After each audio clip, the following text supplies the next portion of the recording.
de Nuestra Señora. Deo gracias. Gracias a Dios. Salve María. Buenas noches. Hola, ¿cómo están, queridos amigos? Aquí estamos sus servidores, la señora Lisa Lanza, José Malqui, cooperadores terciarios de los Heraldos del Evangelio, llevándoles una nueva entrega y haciendo referencia a una fecha muy importante, mariana total. Así es, en esta semana hemos vivido esta gran celebración del mes de julio. Ya habíamos adelantado en el anterior programa. Estamos conmemorando a Nuestra Señora del Carmen y también tenemos esta celebración del profeta Elías en este mes, así que concatenadas ambos eventos, como ¿no? vamos a ir escuchando hoy en el desarrollo del programa, vamos a hablar de estos temas maravillosos, de esta vocación que es tan reconocida a nivel mundial. Bueno, siempre encomendándonos al cuidado de Nuestra Señora y Madre, nuestra Reina y Soberana, como hijos consagrados, esclavos de amor de ella. Vamos a invocarla para que ella, a través de las ondas de Radio María, siempre permita que este programa, este granito de arena de catequesis, llegue a todos los corazones que ella quiera tocar. En el nombre del Padre, del Hijo, del Espíritu Santo. Amén. Dios te salve, Reina y Madre, Madre de misericordia, vida, dulzura y esperanza nuestra. Dios te salve. A ti clamamos los desterrados hijos de Eva. A ti suspiramos, gimiendo y llorando en este valle de lágrimas. Ea pues, Señora, abogada nuestra, vuelve a nosotros esos tus ojos misericordiosos, y después de este destierro muéstranos a Jesús, fruto bendito de tu vientre, oh clementísima, oh piadosa, oh dulce siempre Virgen María, ruega por nosotros, Santa Madre de Dios, para que seamos dignos de alcanzar las promesas y gracias de nuestro Señor Jesucristo. Amén. En el nombre del Padre, del Hijo, del Espíritu Santo. Nuestra Señora del Carmen, San Elías. ¿Cómo es? Terminamos, acabamos de rezar la salve y siempre pedimos a Nuestra Señora ruegue por nosotros que estamos en este valle de lágrimas. Pero Nuestra Señora hace mucho más que eso y nos proporciona, arrancando, por así decir, con su omnipotencia suplicante, su intercesión imperecedera y maravillosa, que encanta a Dios, además regalos que no solamente soldados a sus oraciones, nos traen aparejados sacramentales, tan hermosos y tan útiles para nuestra vida y progreso y perseverancia en la vida espiritual, como es el escapulario. El escapulario. Y el escapulario está ligado a la primera y más grande devoción, invocación, advocación de María Santísima, que data desde cuándo se analiza. 900 años antes de Cristo. Antes de Cristo, la primera devoción ya a María Santísima. Pues bien, ¿qué le parece si ilustramos de lo que nosotros hemos aprendido de la palabra de tantos doctores marianos y de nuestros propios padres y fundadores, Monseñor Juan Cladías, el profesor Plinio Correa de Oliveira, un poco de la historia, reflejar para que nuestros queridos radioescuchas, como aquellos que también nos pueden asistir en nuestra plataforma de YouTube, puedan crecer, maravillarse y crecer en el amor y en la devoción a Nuestra Señora María Santísima. Ahora podríamos decir también que nosotros como heraldos del Evangelio tenemos una profunda raíz carmelita. Definitivamente, ustedes habrán visto a través de las redes el hábito de los religiosos y de las religiosas, de los sacerdotes heraldos. Es un escapulario de la Virgen del Carmen. Es la vestimenta de Nuestra Señora, ¿no? Exacto, ¿no? Y que tiene, como decía, sus raíces y sus orígenes en la gran devoción que tuvo nuestro padre fundador, el doctor Plinio Correa de Oliveira, quien se hizo terciario carmelita en su tiempo. Y así fue que se inició también, podríamos decir, a formar, gracias al conocimiento que tuvo de todo esto, de toda la sabiduría del doctor Plinio, quien fue luego Monseñor Joao Clarías, fundador ya expresamente de los Heraldos del Evangelio, pero tomando todas estas devociones del Padre Fundador y todo ese amor que tenía hacia la Orden Carmelita, y vamos a ver por qué, ¿no? Bueno, y fíjense que en su formación, el doctor Plinio, en su juventud, en la etapa universitaria, es que él se va a enterar, va a tomar conocimiento del mensaje de Fátima. Y Fátima, como sabemos, queridos amigos, dentro de las más de 2000 apariciones marianas, es una de las 16 reconocidas por la Iglesia y tal vez la más divulgada, comentada, estudiada y, bueno, ¿no? Sobre la que más se ha ahondado a través de los tiempos, y por su relevancia es principalmente una de las advocaciones que impulsa el apostolado de los Heraldos del Evangelio con este oratorio del Inmaculado y Sapiencial Corazón de María, manifestado en Fátima, Portugal, en 1917, ¿no? Y que nosotros aprovechamos para invitarlos a quienes quieran tomar contacto y recibirlo gratuitamente de visita a este pequeño oratorio, que es un apostolado muy bendecido. Pues bien, el mensaje de Fátima sigue teniendo relevancia y su eco resuena hasta la eternidad y hasta el fin de la historia de la humanidad, por esa gran promesa que al final Nuestra Señora nos deja en su Inmaculado Corazón, que Él mismo triunfará. Nuestra Señora, como ustedes saben, en Fátima se prometió aparecerse 7 veces, efectivamente lo hizo en 6 de ellas, y en la última aparición, ante más de 70,000 personas que ocurrió el milagro del sol, pues bien, en una de las escenas contempladas por los pastorcitos, así como fotografías o imágenes, que entre las que se apareció San José con el niño Jesús bendiciendo 3 veces al mundo. En la última escena aparece Nuestra Señora de Fátima, radiante, gloriosa, coronada como reina y soberana del universo. Entonces, no es casualidad, ¿no?, que la predestinación de María Santísima como obra prima de Dios y ligada al papel de la redención, de la encarnación del Hijo de Dios, está ligada desde el Antiguo Testamento, antes de ella siquiera existir, hasta su proyección, hasta el fin de la historia de la humanidad. Entonces, y todo esto se origina, esa primera visión se da ¿En un lugar? En un lugar, ¿no?, allá en tierra Israel.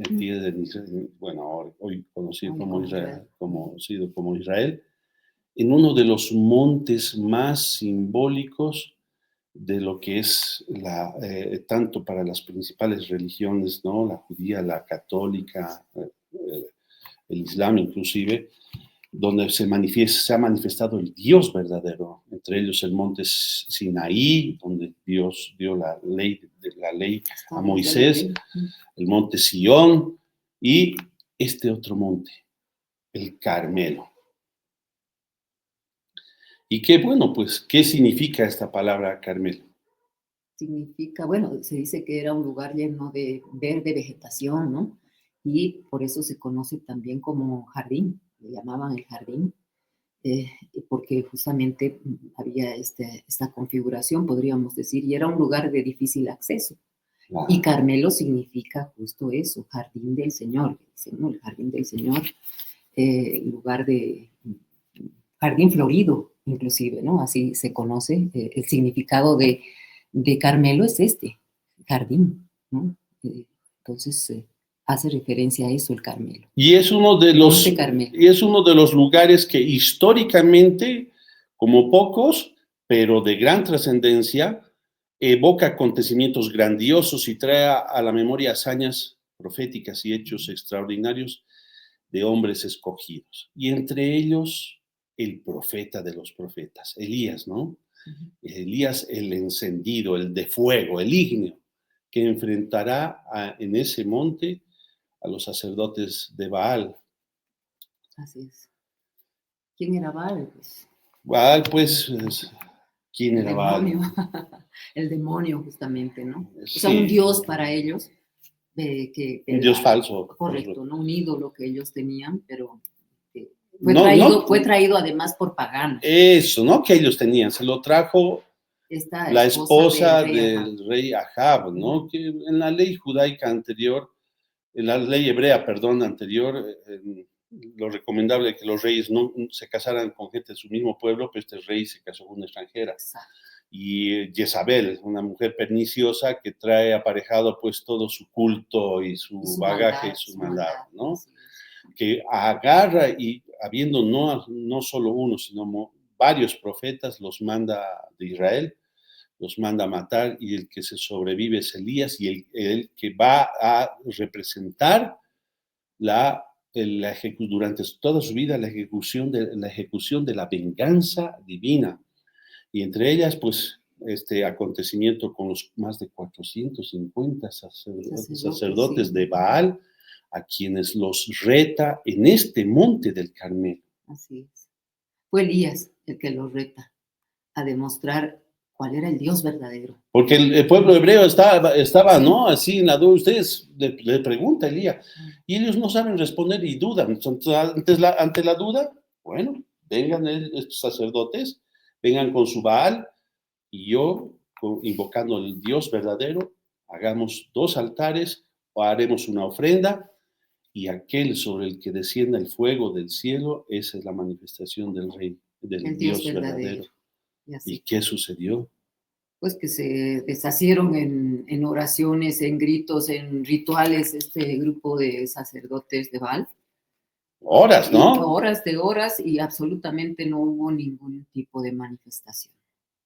Hasta que, bueno, le tocó el turno a Elías, ¿no? A hacer la oración sencilla que hizo, pidiendo al Dios verdadero que se manifieste, para justamente mostrar que Él era el único Dios. Lo pidió con tanta humildad y con tanto amor. Sencillez, ¿no? Sencillez.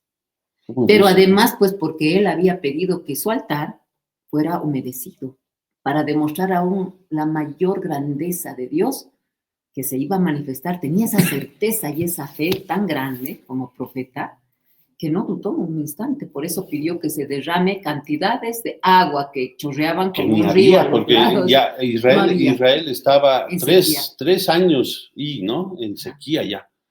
Pero así hizo cavar una zanja alrededor del altar ese, del sacrificio, y todo, 3 veces hizo derramar y inundar agua. Y cómo es, ¿no? Cuando él termina la oración tan simple pero bonita, pidiendo a Dios que se manifieste ante su pueblo y demuestre que él era el Dios que acompaña a su pueblo elegido, inmediatamente un rayo, no sé, me imagino que descendió fuego, que se encendió inmediatamente. Fuego del cielo descendió que consumió rocas, el animal del sacrificio, ¿no? Sí. El agua, las piedras, hasta el polvo. Y el pueblo hebreo al unísono clamó: viva el Dios de Israel, ¿no? Verdadero. Quedaron impresionados totalmente. Y Elías, ¿qué hizo? Agarró inmediatamente: prendan a los 450. Mentirosos, falsos, ¿no? Y los hizo degollar, ¿no? Los hizo degollar, los pasó por cuchillo a cada uno de los falsos. Verdaderamente ahí podemos ver cómo es la venganza, ¿no? Esa venganza del celo de Dios a aquellos idólatras mentirosos que estaban engañando al pueblo de Israel, pues no había más. Oiga, pero aquí me surge una duda, señora Lisa, pero ¿acaso la venganza no es solo de Dios? Dice, la venganza es mía. ¿Cómo? Pero es su profeta. ¿Es buena la venganza? Bueno, si se trata de, habíamos visto esto, ¿no? Que si la venganza tiene como fin simplemente un odio y hacer daño por hacer daño, o sea, porque yo quiero vengarme y quiero hacerles daño y que se acabó, o sea, en sí misma es mala la venganza. Pero cuando esa venganza tiene en sí un fin que es la corrección de aquel o aquellos sobre los que se va a ejercer la venganza, pues es una santa venganza, como se menciona como virtud. Cuando según Santo Tomás de Aquino, ¿no? Ujú. Cuando la venganza tiene por finalidad, como usted dice, corregir al prójimo y más que nada reparar una afrenta, no personal, no a mi persona, que en ese caso la resignación por humildad, Dios la toma en cuenta para nuestra propia santificación. Pero cuando la afrenta es realizada contra Dios, y uno es fiel a Dios y uno cree en el Dios verdadero, no puede quedar impávido ante tal afrenta, ¿ah? So riesgo de caer en herejía, ¿no? Y no hacer ni reaccionar ni decir nada cuando Dios es ofendido. En ese momento es que uno puede ejercerla, ¿no? A tal punto que la venganza plenamente justificada es incluso una virtud olvidada. Y bueno, pues entonces Elías pues fue el brazo del celo, del amor de Dios vengador que restituyó la fe de su pueblo elegido. Exactamente. Por eso no pudieron quedar vivos estos sacerdotes. No quedaron, el Baal famoso fue destronado de los corazones dudosos de su pueblo, y bueno, también en restitución de esa fe, Dios le habla a su profeta Elías y le dice, manda a decir al rey que voy a mandar la lluvia, después de 3 años de sequía. Y en el mismo monte Carmelo, nuestro gran profeta Elías manda a uno de sus servidores a subir a la cima, al punto más alto, y divisar si en el horizonte ve señales de que fuera a llover. Por 3, hasta 7 veces sube y nada, hasta que por fin, en la 7ª vez, se divisa una nubecita del tamaño de la palma de una mano en el horizonte. En un cielo que no tenía nubes hacía más de 3 años y no había una gota de lluvia. Nada. Y Elías agarra y le dice al sirviente del rey, dile que se prepare y descienda de la montaña porque se va a venir una tal lluvia que le va a ser imposible si no descender. Como ya era de acceso difícil este Carmelo, ¿no? Y en un momento se pobló el cielo así de nubes y se largó la lluvia que, bueno, bendijo y lavó la tierra, ¿verdad? Pero en aquella nubecilla que surgió del mar, ¿qué estaba pasó? prefigurada la bienaventurada Virgen María, ¿Cómo que es eso? anunciaba una lluvia torrencial sobre Israel. Por eso también le llaman la estrella del mar. Y por eso también en muchos países, en el Día de la Virgen del Carmen, pues la llevan a hacer una procesión en el agua, en el mar. Es patrona de los marineros, Así ¿no? es, Por también, eso, ¿no? ¿no? También. Es que Nuestra Señora, de acuerdo a una revelación que recibe el profeta de Dios, Elías, esa nubecita prefigurará la aparición de aquella virgen que Dios utilizaría se valdría de esta virgen, su obra prima, de la cual se encarnaría, es la segunda persona de la Santísima Trinidad, Jesucristo nuestro Señor, para hacerse hombre y con él derramar un diluvio de gracias hasta el fin del mundo sobre la humanidad. Entonces es en ese entendido y en esa comprensión mística que tiene el profeta Elías, que él es el primero que se considera y se consagra como devoto, esclavo de amor de la Virgen María. Y cómo su legado luego va a trascender a través de los tiempos. Elías va a ser retirado en un carro de fuego, ¿no? Por Dios, pero hay seguidores que siguen su escuela, su espiritualidad, y entre ellos... No muere el profeta. No muere, Para por quienes eso. desconocen tal vez la No ha historia muerto. de este gran profeta, no muere. ¿Y Fue dónde estará, arrebatado en no? una carroza de fuego, eso es cierto, Sí. y tenía sus discípulos, pues uno de ellos que siempre estuvo siguiendo de cerca a Elías, Eliseo. Entre todos los llamados hijos de los profetas. estos conforman, ¿no? Una comunidad. Inclusive en aquel monte escarpado construyen una casita en la cual van a vivir en comunidad religiosa.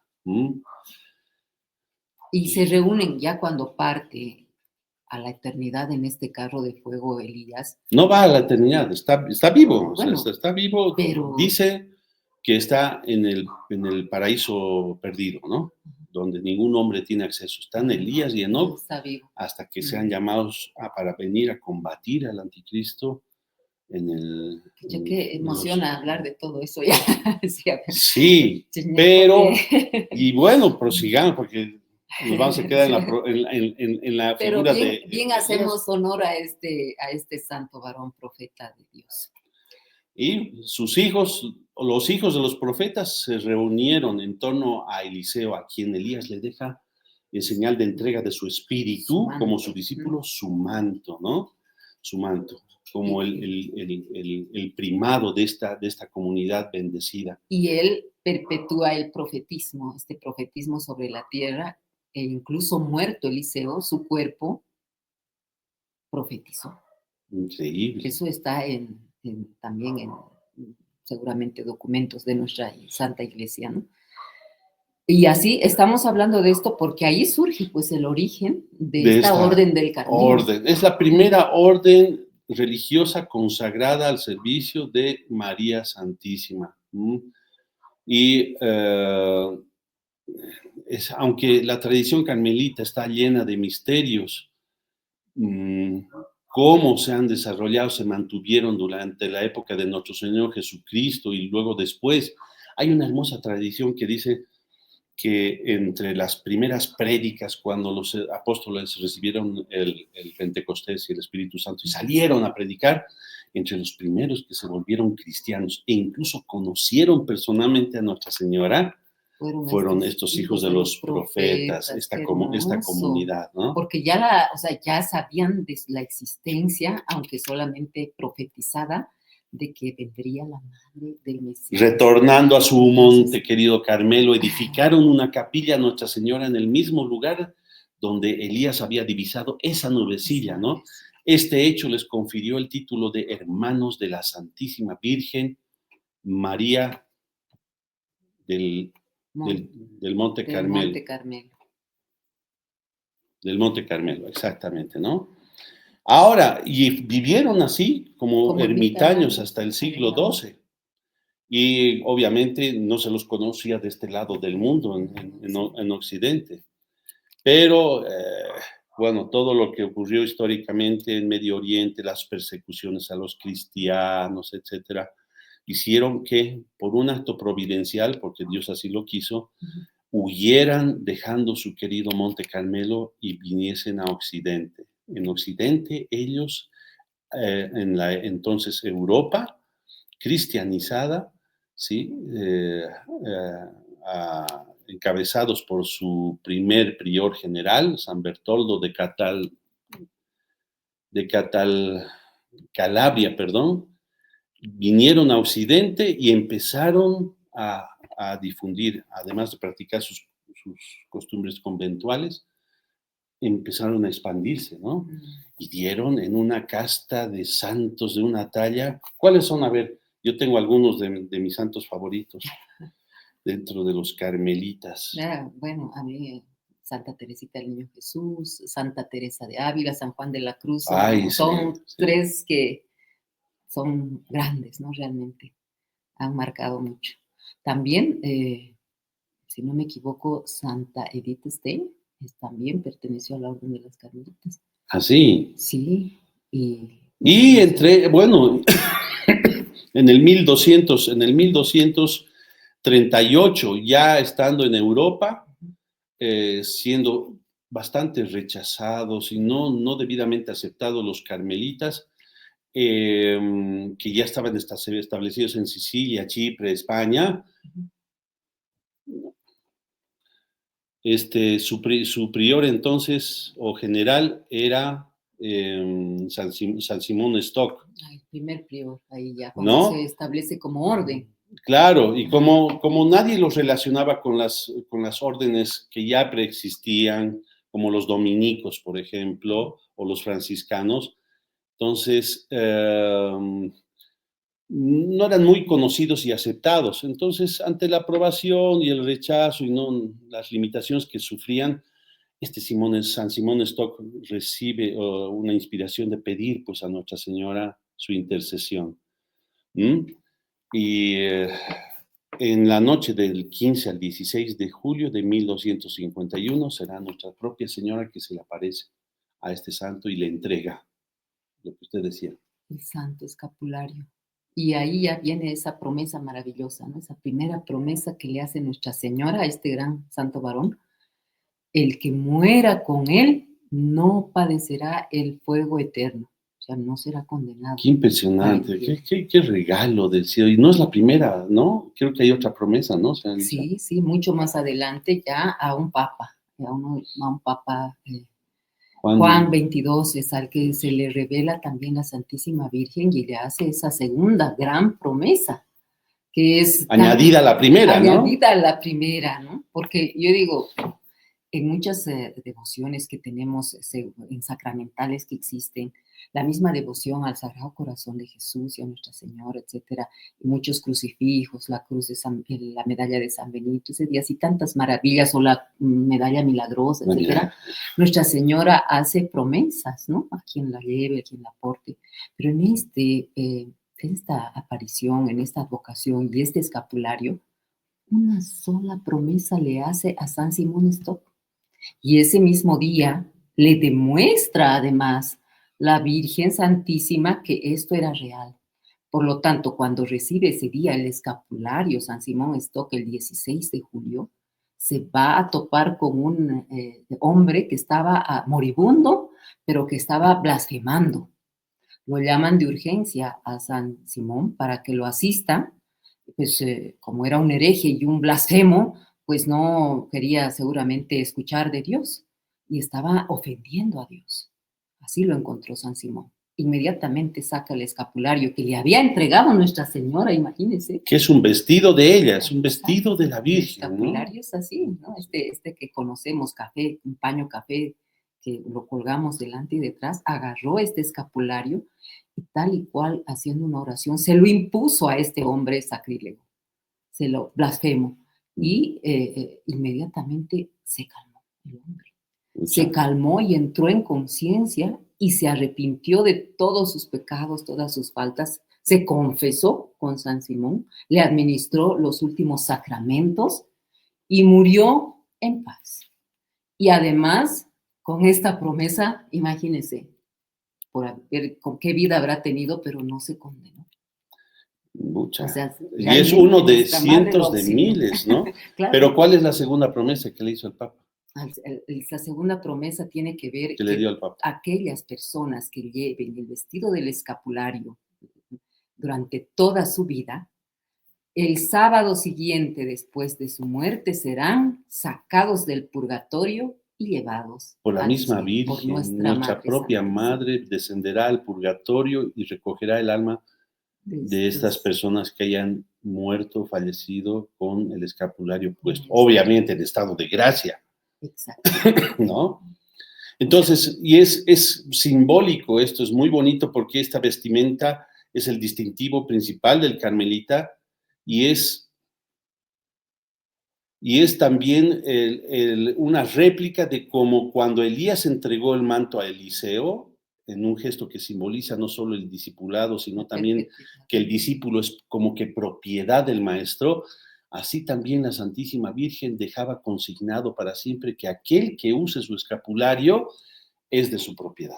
Qué hermoso, qué hermoso. Y por eso también hay una recomendación, ¿no? Que el usar el escapulario es como consagrarnos a Nuestra Señora.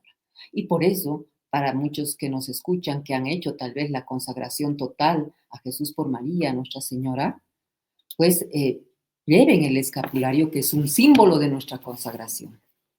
Pues bien, habiendo hecho esta introducción sobre la vida del gran profeta de Dios, de Nuestra Señora, primer devoto y esclavo de amor, San Elías, vamos a remitirnos a un hermoso artículo que escribiera el fundador de los Heraldos del Evangelio, que titula muy sugestivamente María esplendoroso desquite de Dios.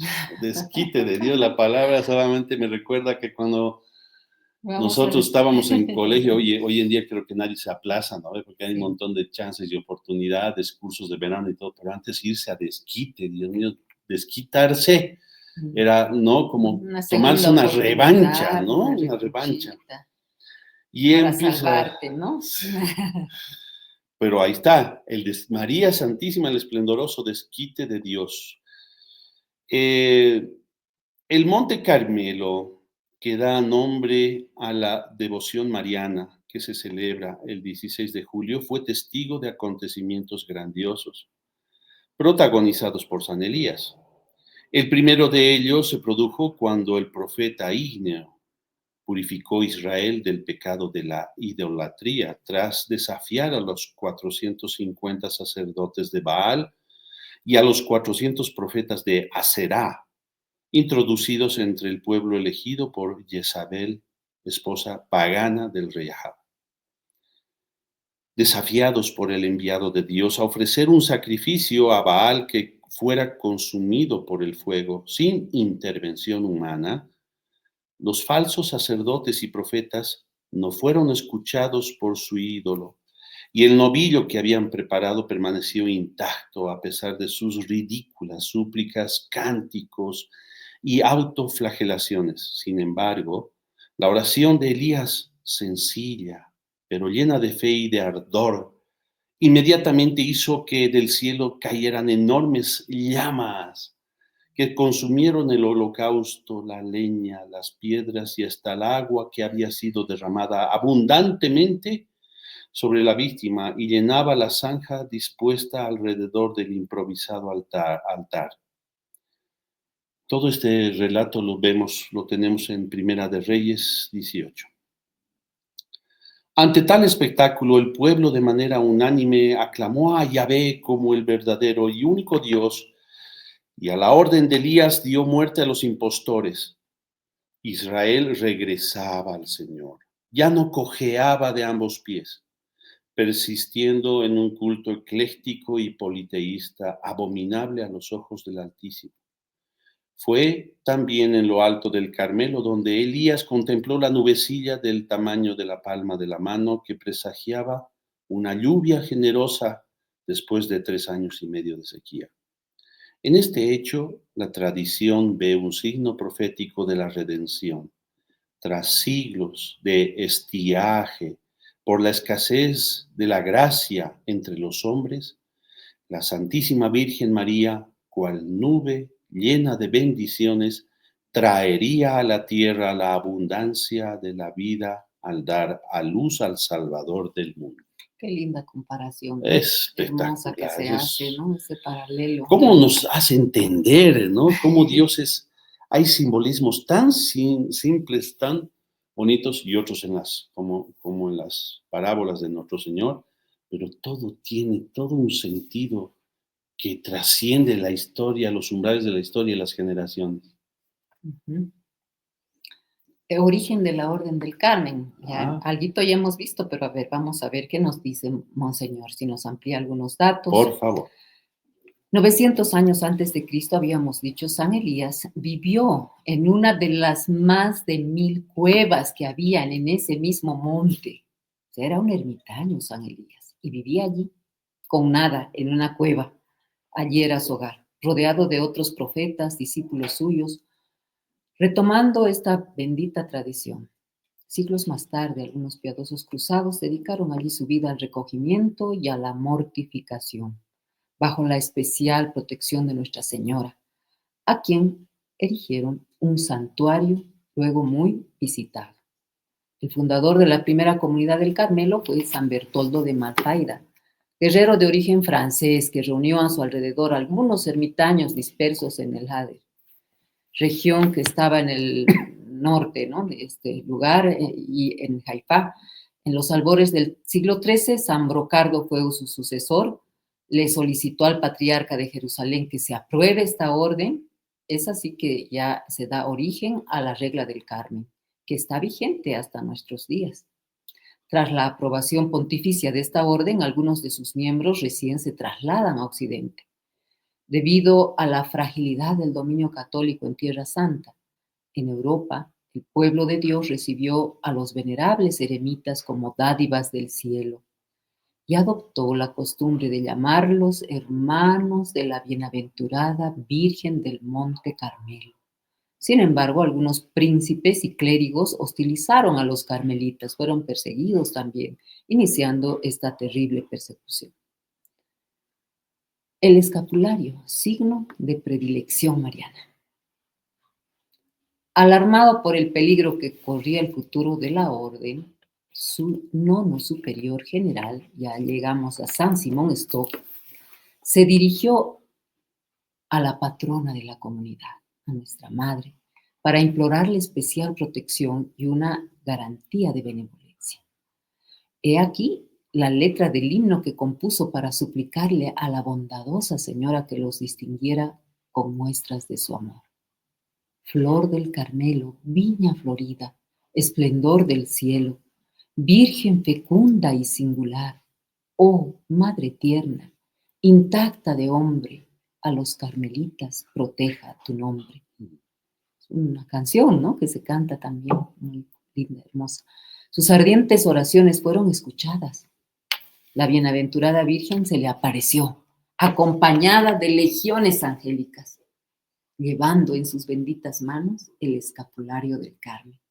Y Nuestra Señora les prometió que a los que portaran con auténtica piedad la salvación de este escapulario, les prometió la salvación eterna.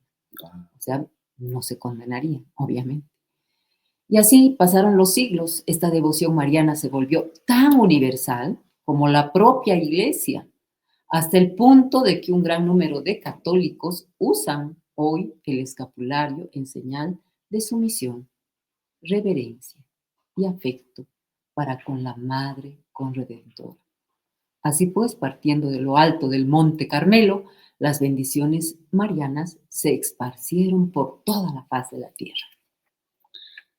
Ahora viene un tema aquí bien bonito para analizar. Dice Monseñor, o pregunta, levanta la pregunta en el aire. ¿Venganza o benevolencia? ¿Es posible armonizarlas? Y él nos ilustra.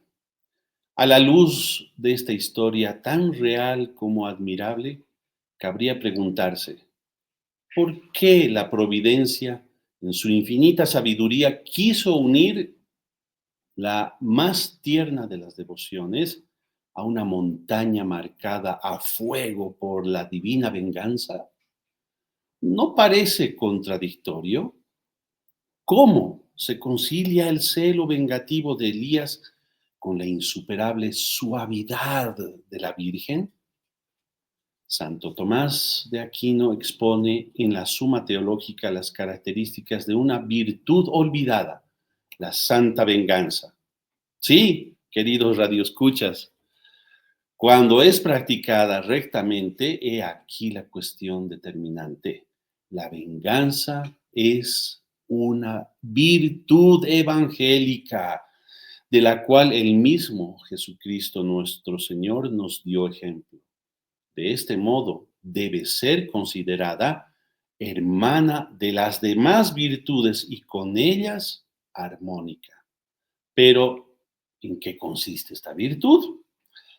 El doctor angélico Santo Tomás explica que la venganza no es en sí misma mala o injusta y fundamenta su conclusión en el hecho de que el Altísimo, siempre bueno y justo, también se venga, conforme afirman las Escrituras.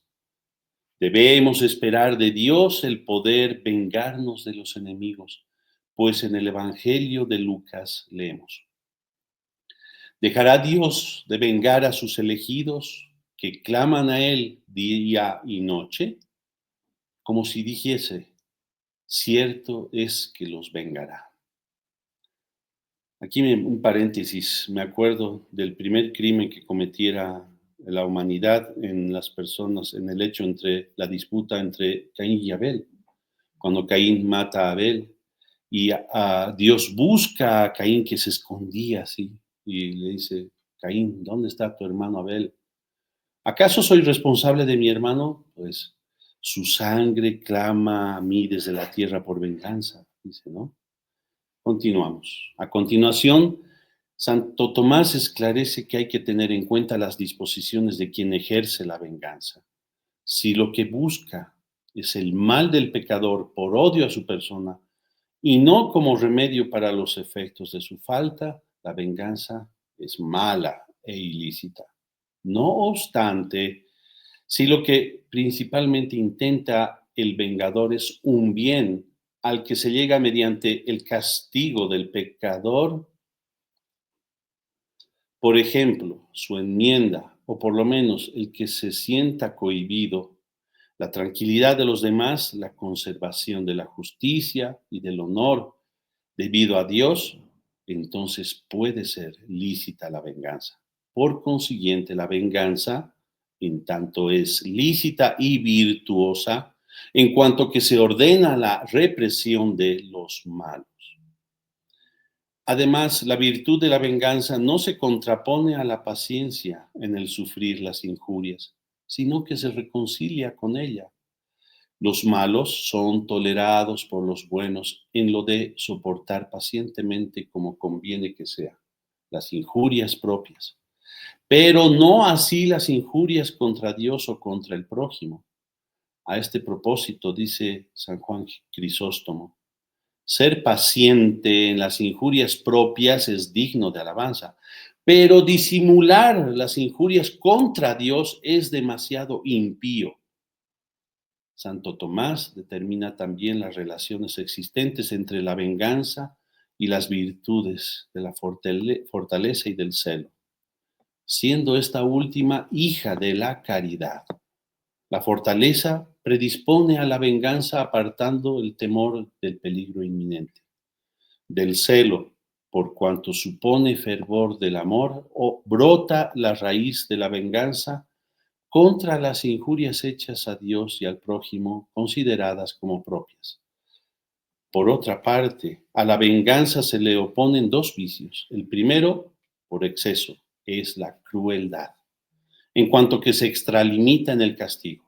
El otro, por defecto, en cuanto que es demasiado remiso en la aplicación del castigo debido, como señala el libro de los Proverbios: quien no usa la vara odia a su hijo. Al entrar en contacto con tales comentarios, quizás el lector o ustedes radioescuchas piensen de manera precipitada que en el presente artículo se pretende exaltar algún tipo de venganza humana. Nada podría estar más lejos de la realidad. Al ser ésta siempre susceptible de manifestar la miseria de las pasiones desordenadas tan comunes a nuestra naturaleza caída.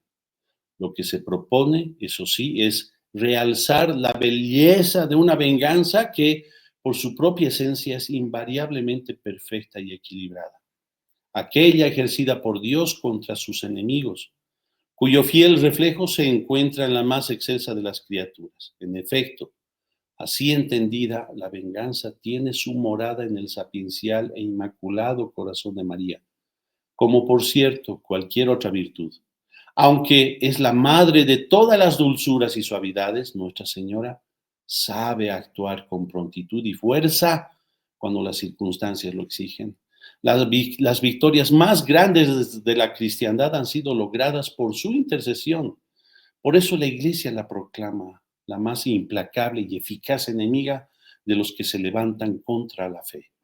La Virgen María La amable Madre de Dios, por su descendencia, aplastó la cabeza de la serpiente impía y sola destruyó todas las herejías. Contemplada en su santidad impar y en su providencial misión de Madre corredentora y medianera, Nuestra Señora es la venganza más hermosa de Dios contra el mal, el demonio y el pecado. Veamos por qué. Bien, vamos a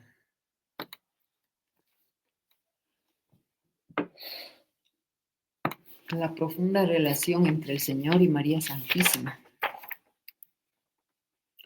¿Cómo se comprende entonces la relación entre el Divino Redentor y su Madre?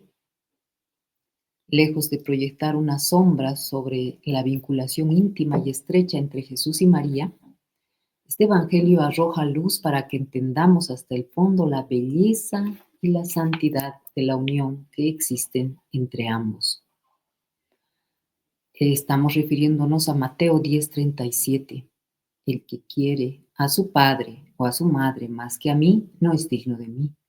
El que quiere a su hijo o a su hija más que a mí, no es digno de mí. Nuestra Señora fue la criatura más obediente de todos los tiempos.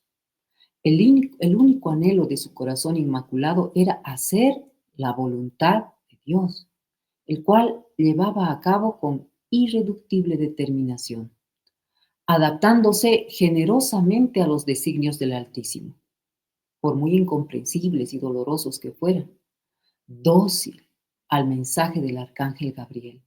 La Santísima Virgen abrió las puertas de la justicia para que el Verbo descendiera a la tierra y fue proclamada bienaventurada por su prima Santa Isabel, por haber creído en lo que le había sido anunciado. Estaba dispuesta a cualquier sacrificio, incluso a ver a morir a su hijo en el patíbulo de la cruz, dando su fiat a cada paso. A María le corresponde, como a ninguna otra criatura, el título de madre y hermana de Jesucristo en el sentido espiritual que le atribuye el pasaje que hemos comentado. Y desde ese prisma hemos de alabar con entusiasmo su maternidad divina, vínculo indisoluble que la une a su amadísimo Hijo, vínculo natural sin duda, pero que no significaría nada si no fuera asumido y perfeccionado por un vínculo sobrenatural de fulgor incalculable.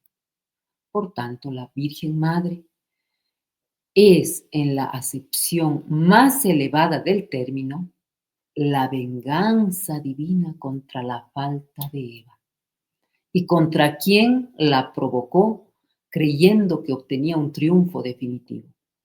La malicia de esta primera virgen fue superada con creces por la santidad y felicidad de María, dando así a Dios una victoria gloriosísima en el orden de la redención, ante el relativo fracaso causado por el pecado de los hombres en el orden de la creación.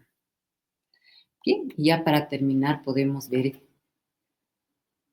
qué pasa con Nuestra Señora del Carmen hoy, especialmente. ¿Qué pasa? En este tiempo que es fiesta de Nuestra Señora del Carmen, refulge en el calendario litúrgico un brillo particular por su vinculación con las cohortes proféticas del Monte Carmelo, como lo hemos visto, y la espiritualidad ardiente de San Elías, así como por la difusión universal del Santo Escapulario Mariano. No obstante, un halo de misterio envuelve este título tan especial. La propia Santísima Virgen quiso promover esta devoción en sus apariciones más destacadas. En Lourdes, la última manifestación de la Bella Señora tuvo por fecha el 16 de julio. En Fátima, como habíamos visto al principio, se mostró a los 3 pastorcitos, vestida con el hábito del Carmen, el 13 de octubre. Ambos acontecimientos revelan un horizonte grandioso que suscita, pues, un vivo interés. Ante lo que estamos viendo en el mundo, apostasía general, una luz de esperanza, nos dice Monseñor Joao. Estamos en un tiempo de prevaricación, de abandono. Como cuando el pueblo hebreo abandonó, ¿no?, a Dios y cayó en la idolatría. Hoy en día ni siquiera idolatría. Bueno, adoramos tantas cosas, sí, evidentemente, pero sobre todo creo que el hombre hoy en día creo que no cree en nada. Y esto pues abarca a todos los pueblos, a las más variadas culturas, inclusive la propia religión, lo que hace imperioso pensar que la misión de Elías debe renovarse con urgencia y redoblado celo. Mm. En tiempos de este varón providencial, ya habíamos visto, dioses falsos. Siglos después, la redención obrada por nuestro Señor.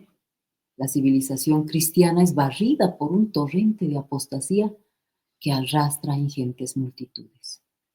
Hay una crisis enquistada en los medios católicos que alcanzó tales proporciones.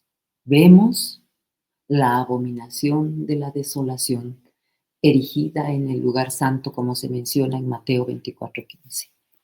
Ante este panorama solo hay una salida. La Virgen del Apocalipsis, revestida del refulgente esplendor, con la luna bajo sus pies y una corona de 2 estrellas sobre su cabeza. A ella el Altísimo le encomendó la misión de Elías para los días que vivimos. Esta misión está incalculablemente más heroica y grandiosa que la del profeta Igneo. La Virgen Florida del Monte Carmelo, que en la plenitud de los tiempos fue el desquite de Dios a la desobediencia de Eva, será en los últimos tiempos su más sublime venganza contra el pecado de aquellos que pisan la preciosísima sangre de Cristo.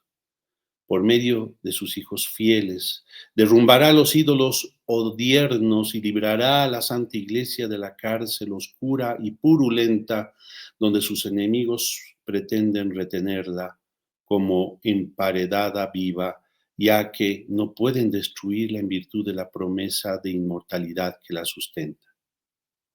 De los purísimos labios de María se oirán exhortaciones al coraje en el santo combate de la fe, semejantes a las que se encuentran en el Apocalipsis de San Juan, hijo predilecto de la mejor de las madres. Vi otro ángel que bajaba del cielo con gran autoridad, y la tierra se deslumbró con su resplandor, y gritó una fuerte voz: cayó, cayó la gran Babilonia, y se ha convertido en morada de demonios, en guarida de todo espíritu inmundo, en guarida de todo pájaro inmundo y abominable, porque del vino del furor de su prostitución han bebido todas las naciones. Los reyes de la tierra fornicaron con ella, y los mercaderes de la tierra se enriquecieron con el poder de su opulencia. Y oí otra voz del cielo que decía: pueblo mío, salid de ella, para que no os hagáis cómplices de sus pecados, y para que no os alcancen sus plagas, porque sus pecados se han amontonado hasta el cielo, y Dios se ha acordado de sus crímenes.